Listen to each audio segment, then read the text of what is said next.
नमस्कार प्यारे मित्रों, हमारे इस उत्कर्ष ऑनलाइन ट्यूशन के इस विशेष महामंच प्लेटफॉर्म पर सभी प्यारे विद्यार्थियों, चाहे हमारे वो क्लास 6th का हो, चाहे 7th का हो, 8, 9, 10, 11, 12 किसी भी क्लास का अगर विद्यार्थी, उसके लिए वीडियो बहुत ही, मैं कहूँगा, ज़बरदस्त होने वाला है, बहुत ही ज़बरदस्त होने वाला है।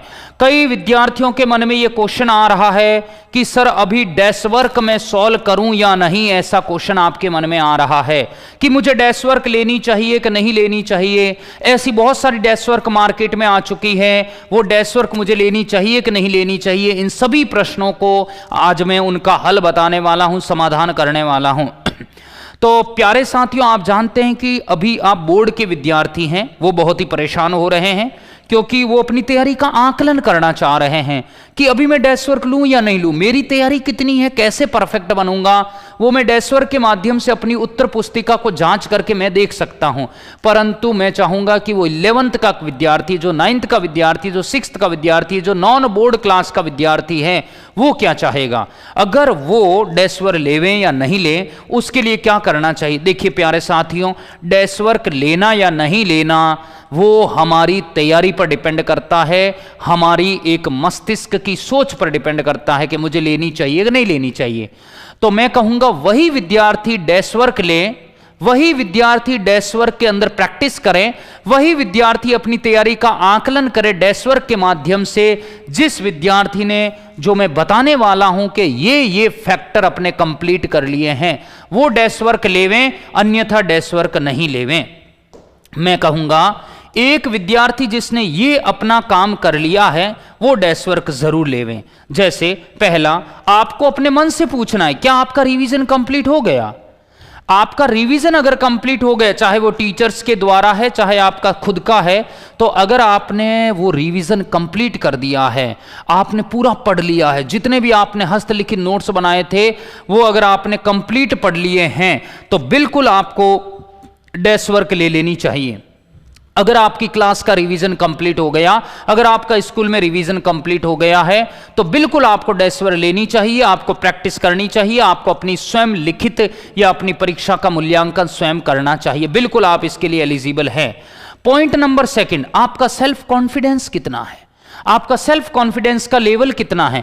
क्या आपको लग रहा है कि मैं यंग डबल स्लिट एक्सपेरिमेंट अभी कर सकता हूं, क्या आपको लगता है कि मैं अपवर्तन की व्याख्या कर सकता हूं, क्या आपको लगता है कि मैं प्रकाश विद्युत समीकरण आइंस्टाइन की स्टैब्लिश कर सकता हूं। तो अपने मन से पूछना है कि आपका कॉन्फिडेंस लेवल कितना है। आप ये सब अपने अंदर ही अंदर इन टॉपिक को रिवाइज कर पा रहे हैं कि नहीं कर पा रहे, खींच पा रहे हैं कि नहीं खींच पा रहे, अपने दिमाग के अंदर वो पॉइंट्स आ रहे हैं कि नहीं आ रहे हैं। क्या आपको यंग डबल स्लिट एक्सपेरिमेंट का पहला लाइन, पहले एक्सपेरिमेंट की मैं कहूंगा पहली लाइन और डेरिवेशन का पहला स्टेप आता है क्या। अपना कॉन्फिडेंस बूस्ट करना है, अपने कॉन्फिडेंस को चेक करना है। अगर कॉन्फिडेंस लो है, कॉन्फिडेंस अगर कम है, तो आपको पहले कॉन्फिडेंस बूस्ट करना है, उन टॉपिक्स को खींचना है अपने अंदर, मन ही मन में आकलित करना है कि यस मैं कर लूंगा, मैं कर लूंगा। आपको डैश वर्क करनी चाहिए। तीसरा पॉइंट यह है कि आपने अगर प्रीवियस ईयर क्वेश्चन साथ साथ में मिलाए हैं तो आप अपनी तैयारी को धार दी है वास्तव में। तो प्रीवियस ईयर क्वेश्चन अगर आप पूरी तरह से मिला चुके हैं, आपको बोर्ड परीक्षा, नॉन बोर्ड परीक्षा का आकलन हो चुका है कि यस इस टाइप के क्वेश्चन आ रहे हैं, तो अब आपको डैश वर्क लेनी चाहिए और डैश वर्क से प्रैक्टिस करनी चाहिए। आपका टाइम मैनेजमेंट, सबसे प्रमुख बात यही है कि आपके पास टाइम तो आपके हस्तलिखित नोट्स को रिवाइज करने का भी नहीं है और आप डैश वर्क सॉल्व करने की बात कर रहे हैं, तो ऐसी सिचुएशन में आपको डैश वर्क नहीं लेनी चाहिए। अगर आप स्कूल जा रहे हैं, आपके पास टाइम नहीं है, रिवीजन का समय नहीं है, रिवाइज बिल्कुल नहीं कर पा रहे, कॉन्फिडेंस बहुत लो है, तो आपको डैश वर्क नहीं लेनी चाहिए। अगर आपको डैश वर्क लेनी है तो अपने टाइम को प्रबंधित करना जरूर सीखिए कि यस ये मेरा स्लॉट फ्री है, ये 2 घंटे मेरे फ्री निकल रहे हैं और इस 2 घंटे में मैं खेलूंगा नहीं, मैं कूदूंगा नहीं, मैं खेल कूदी योगासन वगैरह नहीं करूंगा और मैं डैश वर्क मिलाऊंगा। तो आपको डैश वर्क लेनी चाहिए। यस, तो प्यारे साथियों, अगर ये आप 4 फैक्टर अपने मन से पूछिए, अपने आप को टटोलना है कि अगर आप इन 4 फैक्टर पे काम कर सकते हैं तो आपको डेस्क वर्क लेनी चाहिए। अन्यथा मैं उस विद्यार्थी को सलाह दूंगा कि डिप्रेशन में आकर डेस्क वर्क आपको नहीं लेनी है कि यस मेरे दोस्त ने ली है तो मुझे लेनी चाहिए, ऐसा बिल्कुल भी जरूरी नहीं है।